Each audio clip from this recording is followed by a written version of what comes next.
SNX Marathi, Siddheshwar news express, सत्यासाठी SNX सोबत। नीती आयोगाच्या आकांक्षित तालुका कार्यक्रमांतर्गत सोलापूर जिल्ह्यातील अक्कलकोट, करमाळा आणि सांगोला या 3 तालुक्यांच्या सर्वांगीण विकासाचा आढावा घेण्यासाठी जिल्हास्तरीय समन्वय व आढावा बैठक जिल्हा परिषदेचे मुख्य कार्यकारी अधिकारी कुशल जैन यांच्या अध्यक्षतेखाली त्यांच्या कक्षात संपन्न झाली। बैठकीस आकांक्षित तालुक्यांमधील विविध विकास निर्देशकांच्या प्रगतीचा सविस्तर आढावा घेत संबंधित विभागांना आवश्यक सूचना देण्यात आल्या। देशातील सर्वाधिक मागासलेल्या 513 तालुक्यांच्या तसेच महाराष्ट्रातील 27 तालुक्यांच्या सर्वांगीण विकासासाठी केंद्र शासनाने आकांक्षित तालुका कार्यक्रम सुरू केला आहे। सोलापूर जिल्ह्यातील अक्कलकोट, करमाळा, सांगोला या 3 तालुक्यांच्या या कार्यक्रमात समावेश आहे। नीती आयोगाच्या क्रमवारीत अक्कलकोट तालुका राज्यात 3ऱ्या क्रमांकावर असून देशात 52वा क्रमांक असून सांगोला तालुकाही प्रगतीपथावर असल्याचे बैठकीत नमूद करण्यात आले।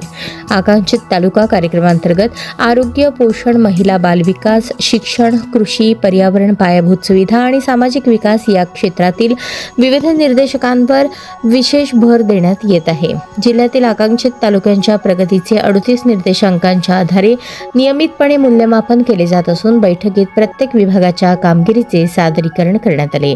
आरोग्य, महिला बाल विकास, शिक्षण, कृषी, पशुसंवर्धन, पाणी पुरवठा, ग्रामविकास तसेच अन्य संबंधित विभागांच्या कामकाजाचा विभागनिहाय आढावा घेण्यात आला।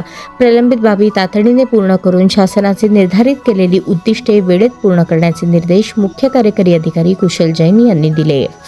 आकांक्षित तालुका कार्यक्रमाची प्रभावी अंमलबजावणी करण्यासाठी सर्व विभागांनी परस्पर समन्वय राखून संयुक्तपणे कार्य करावे तसेच विकासाच्या प्रत्येक निर्देशांकात ठोस प्रगती साधण्यासाठी सातत्यपूर्ण प्रयत्न करावेत यावर बैठकीत विशेष भर देण्यात आला। बैठकीस मुख्य कार्यकारी अधिकारी कुशल जैन, उपमुख्य कार्यकारी अधिकारी सूर्यकांत भुजबळ, अक्कलकोटचे गटविकास अधिकारी शंकर कवितके, करमाळ्याचे गटविकास अधिकारी अमित कदम, सांगोल्याचे सहगटविकास अधिकारी वसंत फुले, जिल्हास्तरीय संबंधित विषयांचे खाते प्रमुख, तालुका स्तरावरील सर्व विभाग प्रमुख, आरोग्य, महिला बाल विकास, शिक्षण, कृषी, पशुसंवर्धन, पाणी पुरवठा, ग्रामविकास विभागांचे अधिकारी तसेच तालुका फेलो कर्मचारी उपस्थित होते।